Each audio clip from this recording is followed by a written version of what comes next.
శ్రీ గురుచరిత్ర అధ్యాయం 41. శ్రీ గణేశాయ నమః. శ్రీ సరస్వతే నమః. శ్రీ గురుభ్యో నమః. శ్రీ సాయినాథుని పాదారవిందాలకు నమస్కరిస్తూ ప్రస్తావన. పరమాత్మ వాక్కు మనస్సులకు అందనివాడు. ఆయన ఒక్కడే అయినా విప్రులాయనను బహువిధాల నిర్వసించారన్న వేదమే ఆయననే రుద్రుడని విష్ణువని కూడా స్తుతించినది. కానీ కలిప్రభావం వలన శివకేశవభేదం భక్తుల మధ్య విద్వేషానికి కారణమైంది. ద్వేషము, స్పర్ధ వంటి అసురీ స్వభావం గలవారి యజ్ఞదాన తపకర్మలు నిష్ఫలమని భగవద్గీత ఆ భేదాన్ని రూపుమాపి సత్వప్రధానమైన సామరస్యాన్ని తెలపడానికి త్రిమూర్తి రూపి అయిన దత్తస్వామి ఈ యుగంలో శ్రీపాద శ్రీ వల్లభులు, శ్రీ నృసింహ సరస్వతి స్వాములుగా అవతరించాడు.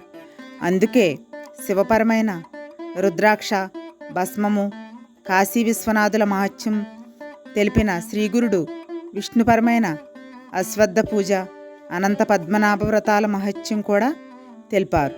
అయితే ఇటు వ్రతాలు సామాన్యులైన భక్తులకే తెలిపాడు గాని తీవ్ర ముముక్షువులైన సిద్ధుడు మొదలైన ముముక్షువులకు గురుసేవ ఒక్కటే చెప్పాడు. ఆ వ్రతాలు ఆయన వాక్కు వల్ల శక్తివంతమయ్యాయి గాని భక్తులు తమకై తామే చేసినప్పుడు కాలేదు. ఈ విషయాలన్నింటినీ 41, 42, 43 అధ్యాయాల్లో చూడవచ్చు. కథారంభం. నామధారకుడు స్వామి, సర్వధర్మాలతో కూడిన శ్రీ గురుచరిత్ర వింటుంటేనే నా హృదయంలో అజ్ఞానమనే చీకట్లు నశించి జ్ఞానమనే జ్యోతి వెలిగింది. ఇప్పుడు గురుస్మరణ పట్ల ఎంతో ప్రీతి కలుగుతున్నది. శ్రీ గురుని అంతటి అవతారమూర్తి యొక్క సాన్నిధ్యం పొందిన మహాజ్ఞానులు, సిద్ధపురుషులు మీరు. నా పూర్వపుణ్యం వల్ల అట్టి మీ దర్శన భాగ్యం కలిగింది. మా పూర్వీకులు శ్రీ గురుభక్తులు ఎలా అయ్యారో తెలుసుకోవాలని ఉంది, చెప్పండి అన్నాడు. సిద్ధయోగి ఇలా చెప్పసాగారు. నాయనా, పూర్వం శ్రీగురుడు తీర్థాటనం చేస్తూ గోదావరి తీరాన ఉన్న వాసర క్షేత్రానికి వేంచేసినప్పుడు ఆయనను భక్తితో పూజించి ఆయన ప్రేమకు పాత్రుడైన సాయందేవుడే మీ పూర్వీకుడు. అటు తరువాత శ్రీగురుడు అనేక తీర్థక్షేత్రాలను పావనం చేస్తూ పర్యటించి ఈ గంధర్వ నగరం చేరారు కదా. అటు తరువాత వారి కీర్తి దశ దిశలా వ్యాపించి సుదూర ప్రాంతాల నుంచి కూడా ఎందరెందరో వచ్చి వారిని సేవించి అభిష్ట సిద్ధి పొందుతున్నారని మీ పూర్వీకుడైన సాయందేవునికి తెలిసింది. అతడందుకెంతో ఆనందించి ఒకనాడు శ్రీవారి దర్శనానికి ఈ గంధర్వపురం వచ్చాడు. శ్రీగురుని నిలయమైన ఈ గంధర్వపురం అతడి కంటపడగానే అతిశయించిన భక్తి శ్రద్ధలతో అడుగడుగుకు సాష్టాంగ నమస్కారాలు చేస్తూ మఠానికి చేరుకున్నాడు. అక్కడ శ్రీగురుని దర్శించగానే అతనికి రోమాంచితమై ఆనంద బాష్పాలు రాలాయి. ఆయనకు సాష్టాంగ నమస్కారం చేసి తన జుట్టుతో వారి పాదాలు తుడిసి గద్గద స్వరంతో ఆయనని ఇలా స్తుతించాడు. ఓ పరమాత్మ, పరంజ్యోతి, నృసింహ సరస్వతి, మీరు త్రిమూర్తాత్మకులే గాని మానవమాతృలు కారు. సర్వతీర్థాలకు ఆశ్రయమైన మీ పాదాలను దర్శించినంత మాత్రాన కోటి జన్మల పాపం నశిస్తుంది. మీ దర్శనం వలన ధన్యుడనయ్యాను. మా పితరులు కూడా కృతార్థులయ్యారు. ఓ సర్వవ్యాపక సద్గురు భక్తవస్తల, జయము. జీవుల పట్ల కరుణయనే జలంతో నిండిన కమండలం ధరించిన మీరు సాక్షాత్తు ఆ బ్రహ్మదేవుడే. మీరు అమృతతుల్యమైన ఆ నీరు చల్లి చనిపోయిన వారిని మరలా బ్రతికిస్తున్నారు. స్వామి, దండమును ధరించిన మీరు సాక్షాత్తు దుష్టులను దండించి భక్తుల దైన్యాన్ని పారద్రోళి రక్షించే శ్రీ మహావిష్ణు స్వరూపులే. ఇప్పుడిలా సన్యాసి వేషంలో అవతరించారు. భస్మము, రుద్రాక్షలు ధరించిన మీరు భక్తుల పాపాలను భవరోగాన్ని నశింపజేయగల సమర్థులు. సాక్షాత్తు శివస్వరూపులు. ఎవరి కృప వలన సచ్చినవాడు బ్రతికాడో, గొడ్డు బర్రె పాలిచ్చిందో, మేడికట్టే వృక్షమైందో, హీనుడను ఉద్ధరింపబడ్డాడో అట్టి మిమ్మెవరెరుగరు? ఎరుగగలరు. శ్రీగురుడు సంతోషించి సాయందేవుడి తలపై చేయి పెట్టి, నాయనా, నీవు మాకు పరమభక్తుడవు. నీ స్తోత్రం వలన మాకు సంతోషమైంది. నీ వంశస్థులందరూ మా భక్తులై చిరకాలం వర్ధిల్లుదురుగాక అని ఆశీర్వదించారు. తర్వాత శిష్యులందరితో ఆయన, మీరంతా సంగమంలో స్నానం చేసి అశ్వత్థ వృక్షాన్ని సేవించి పంక్తి భోజనానికి రండని చెప్పి, సాయందేవునితో, నీవు కూడా వారితో వెళ్ళిరా, ప్రసాదం తీసుకుందువు అన్నారు. అందరూ సంగమానికి వెళ్ళి వచ్చాక అతడు శ్రీగురునికి పూజ చేసి భిక్ష ఇచ్చాడు. అప్పుడు స్వామి అతనిని తమ పక్కనే కూర్చోబెట్టుకుని భోజనం పెట్టించారు. తర్వాత అతనిని దగ్గరికి పిలిచి, నాయనా, నీవెక్కడుంటున్నావు? నీ భార్యాబిడ్డలు క్షేమమా? చాలా కాలానికి కనిపించావు అన్నారు. అతడు, స్వామి, మీరు సర్వజ్ఞులు, మీకు తెలియనిది ఏమున్నది? మీ దయ వలన అందరూ క్షేమమే. నా భార్యాబిడ్డలు ఉత్తర కంచిలో ఉన్నారు. నా కుటుంబ భారమంతా కొడుకులు చూసుకుంటున్నారు. కనుక నేను మీ పాదాల చెంత ఉండి సేవించుకోవాలని వచ్చాను. మీరు అనుగ్రహించాలి అని వేడుకున్నాడు. శ్రీగురుడు నవ్వి, నాయనా, మమ్మల్ని సేవించడం అంత సులభం కాదు. మేమొక చోట ఉండేవారం కాము. ఎక్కడ పడితే అక్కడే ఉంటాము. ఒకప్పుడు ఊరిలో ఉంటే మరొకప్పుడు అడవిలో ఉంటాము. మాతో కలిసి ఉండడము, మా సేవ చేయడము కష్టం. కనుక బాగా ఆలోచించుకో అన్నారు. సాయందేవుడు, స్వామి, మిమ్ము శరణు పొందిన నన్ను దూరం చేయవద్దు. మీరుండగా నాకు భయమేమిటి? గురు సన్నిధికి చేర్చే పాదాలే పాదాలు, గురు పూజ చేసే చేతులే చేతులు, గురు పాదాలనంటే శిరస్సే శిరస్సు. సర్వ అభిమానాలను నివారించి పురుషార్థాలు ప్రసాదించగల గురుకృప ఉండగా నాకు భయమేమి? నేను మీ సంతనే ఉండి మీ పాదసేవ చేసుకుంటాను. అనుజ్ఞ ఇవ్వండి అని పట్టుబట్టాడు. అప్పుడు శ్రీగురుడు, నీకంత దృఢభావం ఉంటే అలానే చెయ్యి అని అంగీకరించారు. అతడు స్వామి సన్నిధిలో 3 నెలలున్న తరువాత ఒకనాటి సాయంత్రం శ్రీగురుడు శిష్యులనెవ్వరినీ రావద్దని చెప్పి సాయందేవుణ్ణి ఒక్కడినే కూడా తీసుకుని సంగమానికి వెళ్ళారు. ఇంతలో మరికొందరు శిష్యులొచ్చి సంగమ స్నానం చేశారు. సాయం సంధ్యోపాసన అయ్యాక శ్రీగురుడు అశ్వత్థ వృక్షం కింద కూర్చుని కొంతసేపు శిష్యులతో మాట్లాడారు. కొంతసేపటికి వారంతా గజ్గాపురం వెళ్ళిపోయారు. శ్రీగురుడు సాయందేవుడు మాత్రమే అక్కడ ఉన్నారు. అప్పుడు అతనిని పరీక్షించదలిసి శ్రీగురుడు ఒక లీల చేశారు. అంతలోనే అకస్మాత్తుగా పెనుగాలి చెలరేగింది. ఆ గాలికి చెట్లు ఊగిపోయి విరిగి పడుతున్నాయి. ఆకాశమంతా కారుమేఘాలు అలుముకుని భయంకరంగా ఉరుములు, కన్నులు మిరుమిట్లు గొలిపే మెరుపులతో కుండబోతగా వర్షం ఆరంభమైంది. సాయందేవుడు ఆ గాలికి ఎలాగో ఓర్చుకుని తన ఒంటిపైనున్న ఉత్తరీయం తీసి శ్రీగురునికి కప్పి ఆయనకు అడ్డంగా నిలుచున్నాడు. ఇలా గాలి వాన అర్ధరాత్రి 2వ జాము వరకు కొనసాగాయి.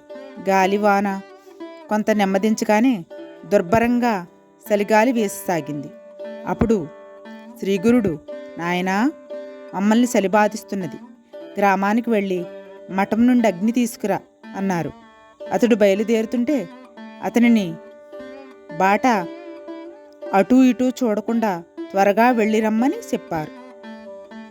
వెంటనే సాయందేవుడు బయలుదేరి గంధర్వపురం వైపు నడవసాగాడు. దారిలో ఎక్కడ అడుగుపెట్టినా మొకాలు లోతున బురదలో కాళ్ళు కూరుకుపోతున్నాయి. ఆ పైన నీరు రొమ్ము లోతున ప్రవహిస్తుంది. కన్ను పొడుచుకున్నా కనిపించినంతగా కారు చీకట్లు అన్ని దిక్కులా కమ్ముకున్నాయి. వేగంగా వీస్తున్న గాలి అతనిని ఒక ప్రక్క నెట్టివేస్తుంది. ఎలాగో అతడు శ్రీగురిని స్మరిస్తూ చీకట్లో తడుముకుంటూ మెరుపుల వెలుగులో దారి చూసుకుంటూ బాట కనిపించినంత దూరం పరిగెడుతున్నాడు. చివరకు ఎలాగో అతడు మఠం చేరి అక్కడి సేవకులను నిద్రలేపి వారి వద్ద నుండి కుండలో నిప్పులు తీసుకుని తిరిగి బయలుదేరాడు. శ్రీగురుడు తనను పక్కలకు చూడకుండా ఎందుకు సాగిపోమ్మన్నారో తెలుసుకోవాలన్న కుతూహలం తీవ్రమై నెమ్మదిగా కుడిపక్కకు చూశాడు. అటు పక్కన 5 పడగలు గల భయంకరమైన త్రాచుపాము కనిపించింది. అతడు కొంచెం ప్రక్కకు తప్పుకొని భయంతో వేగంగా నడుస్తూ నెమ్మదిగా ఎడమ ప్రక్కకు చూశాడు. అటు పక్కన కూడా మరొక భయంకరమైన పాము అతని వెంటనే వస్తుంది. అతడు భయంతో మతిపోయి బాటలోని ఎత్తుపల్లాలు కూడా పట్టించుకోకుండా పరిగెత్తసాగాడు. అతడు ఎటుపోతే అటు అంత వేగంగాను పాములు తరుముకొస్తున్నాయి. అతడు గుండెదడ పుట్టి దిక్కుతోచక పొదల మధ్యకు పోయాడు. ఎటు పోవాలో తెలియక భయంతో తననా పాముల బారి నుంచి రక్షించమని మనస్సులోనే శ్రీగురిని ప్రార్థించుకోసాగాడు. వెంటనే అతనికి కొంచెం భయం తగ్గి ఒక చక్కని బాట సిక్కింది. దాని వెంట పోగా కొద్దిసేపట్లోనే సంగమం వద్దనున్న రావి చెట్టు అతనికి కనిపించింది. ఆ ప్రాంతమంతా వేల కొద్ది దీపాలతో వెలిగిపోతున్నట్లు కనిపించింది. అక్కడి నుండి వేదఘోష అతనికి చక్కగా వినిపిస్తున్నది. అతడు అటువైపుగా వెళ్ళి శ్రీగురిని సమీపించేసరికి అక్కడ ఆయన ఒక్కరే ఉన్నారు. అతడికి ఆ భయం వలన వర్షం ఆగిందని కూడా తెలియలేదు. ఆకాశంలో మబ్బులు ఎప్పుడు తొలగిపోయాయో గాని పిండి ఆరబోసినట్లు పండు వెన్నెల వచ్చింది. అతడు ఆ పాత్ర కింద పెట్టి నిప్పును ప్రజ్వలింపజేశాడు. భయం తగ్గిపోయి అతడు గురువుకేసి చూసేసరికి ఆ 2 పాములు ఆయనకు నమస్కరించి వెళ్ళిపోతున్నాయి. వాటిని చూడగానే అతనికి మరలా భయమేసింది. శ్రీగురుడు నవ్వి, భయపడవద్దు, నిన్ను రక్షించడానికి ఆ పాములను మేమే పంపాము. గురుసేవ ఎంత కఠినమైనదో తెలిసిందా? కనుక ముందుగా ఆలోచించుకుని తగిన భక్తి విశ్వాసాలు ఉంటేనే అందుకు పూనుకోవాలి. కలిప్రభావం వలన ఇంద్రియ సాఫల్యము, అపప్రచారాలు మొదలైన అవరోధాలెన్నో వస్తాయి. అయినా చలించకుండా నిశ్చలంగా గురుసేవ చేస్తే గురుకృప వలన సర్వము సిద్ధిస్తుంది. యజ్ఞయాగాదులు చేసేవారికి ఎన్నో విఘ్నాలు వచ్చి అవి తేలికగా నిష్ఫలం అవ్వచ్చు. గురువు దగ్గరే ఉంటూ విశ్వాసంతో సేవ చేసేవాడు తేలికగా అభిష్టాలు నెరవేరి కృతార్థుడవుతాడు. ఏకభావంతో ఆయనను ఆరాధించడమే ఉత్తమ సాధన. పతివ్రత తన భర్తను సేవించినట్లు సచ్చిష్యుడు తన గురువును విడువక నీడవలే సేవిస్తాడు. దేహంతో సహా తన సర్వస్వము గురుసేవకే అర్పిస్తాడు. గురువే పరమేశ్వరుడని తెలుసుకుని ఆయన ప్రసాదమే భోజనంగా, ఆయన ధ్యానమే జీవనంగా, పాదతీర్థమే గంగాజలంగా సేవిస్తూ శ్రవణ మనన తత్పరుడై ఉంటాడు. గురువు ఎంతటి దుస్సాధ్యమైన ఆదేశమిచ్చినా సరే దానిని సాధించడానికి ఉపక్రమిస్తాడు. ప్రారంభించాక దానిని ఎంత కష్టపడి అయినా పూర్తి చేస్తాడు. అలా చేస్తే వాడిని చూసి యమధర్మరాజు కూడా భయపడి తొలగిపోతాడు. అప్పుడు సాయిందేవుడు నమస్కరించి, స్వామి, నేనేమీ తెలియని వాణ్ణి, కృపతో గురుభక్తి ఎలాంటిదో వివరించండి. దాని సహాయంతో స్థైర్యం చిక్కించుకుని మీ సంతనే ఉండి సేవిస్తాను అన్నాడు. అప్పుడు శ్రీగురుడిలా బోధించారు. నాయనా, చెబుతాము విను. నీవు ఇక రాత్రి అయ్యిందో